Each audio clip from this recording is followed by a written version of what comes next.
Guys, if you're trying to have a top-notch turf, really our two biggest times a year are early spring and fall. Hammer these 2 times a year and the rest of the year is going to be absolutely gravy. Miss the timing or don't do the right application in these 2 time periods and you could be fighting an uphill battle the rest of the year. What's up guys, my name's Tyler and welcome to another edition of the Lawn Review. Today I'm going to walk you through my process in prepping my lawn for spring.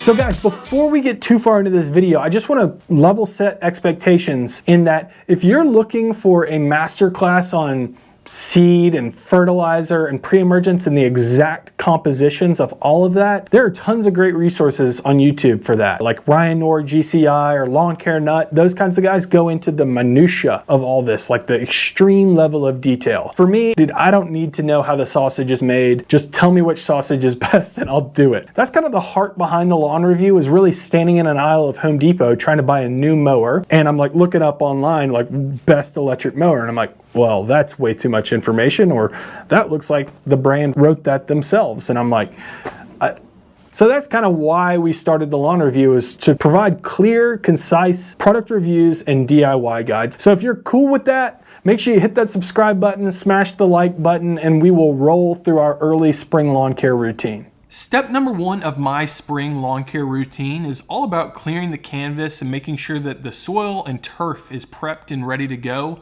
once things start germinating. So, I mean, just like Pablo Picasso didn't paint the Mona Lisa on a dirty canvas, treat your lawn the same way. You got to clean it up, make sure that it is prepped and ready to go. I like to rake up all the leaves that have accumulated over winter. Some people like to rake them up. Some people like to blow them up with a blower, not a bomb.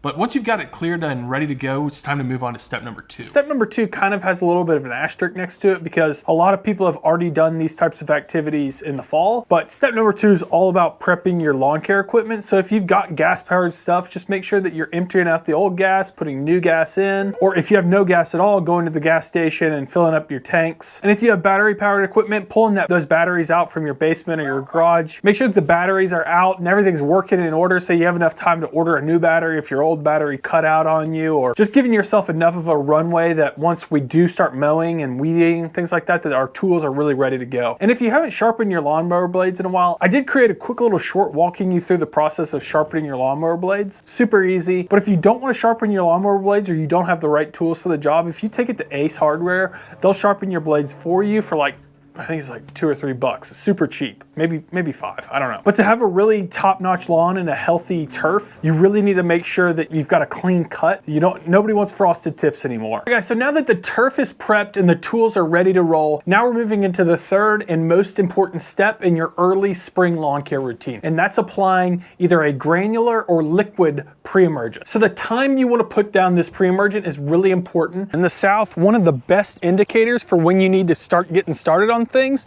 is when you start to see this. Forsythia bud. Most of your turf experts say that 55 degrees Fahrenheit is when things start germinating and the ball really starts rolling. So I like to put this down a little bit before 55 degrees, so somewhere around that 50 to 51 degree Fahrenheit. I try to watch it around mid-February. The pre-emergent that I really like to use is Barricade by the Andersons. I'll put a link in the description of this video to it. You can get it on Amazon. So why I really like this pre-emergent is that it covers a wide range of weeds and different types of grasses and things that we're trying to prevent. Really prevents just about everything from sprouting. And it really doesn't have any fertilization aspects to it, which I really like at this point. For me, I'm not trying to promote any sort of growth at this stage. I want it to kind of happen naturally. So applying a pre-emergent that has any sort of fertilization aspects on it is going to cause you to cut your grass a little bit earlier than most people. But this year I'm doing something a little bit different, and this might be a little teaser to a video that's coming later on in 2023, but I am following the complete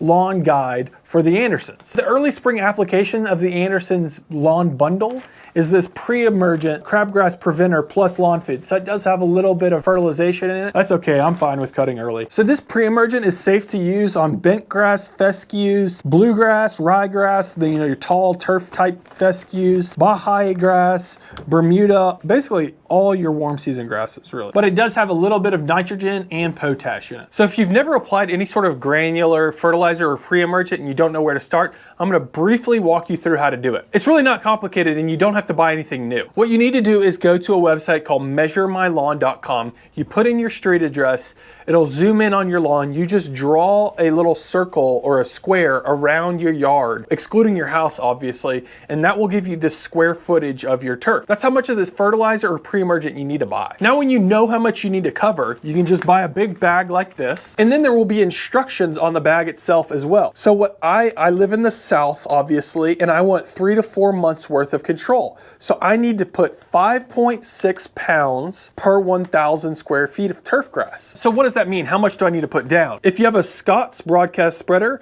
right here, I'm putting this down at a rate of 5.6 pounds per 1,000 feet. So what do? I find Scott's on here, scroll over number 7. So I need to adjust my spreader setting to number 7. And then you just kind of walk at a brisk pace over your lawn. And if you have any excess granulars, I just pour them back in the bag. So once you've applied this Pre-Emergent, it's time to move on to step number 4. And really this is the final step in the process. So step number 4 in this process, after you've applied the Pre-Emergent, is to water in if you don't have any rain in the forecast. A lot of us have quite a bit of rain this time of year, so it shouldn't be too much of a problem. But within 2 weeks of applying this particular product, and that's the same with the Barricade, you want to water this in. If I were you, I just watch your rain forecast and put this out the day before you're expecting a rain. It's not going to take you a long time, maybe 30 minutes tops. Guys, thanks so much for checking out this week's video. Again, this is one of the 2 most important steps in your lawn care routine, is preventing weeds and then putting down grass. So if you repeat this year after year after year,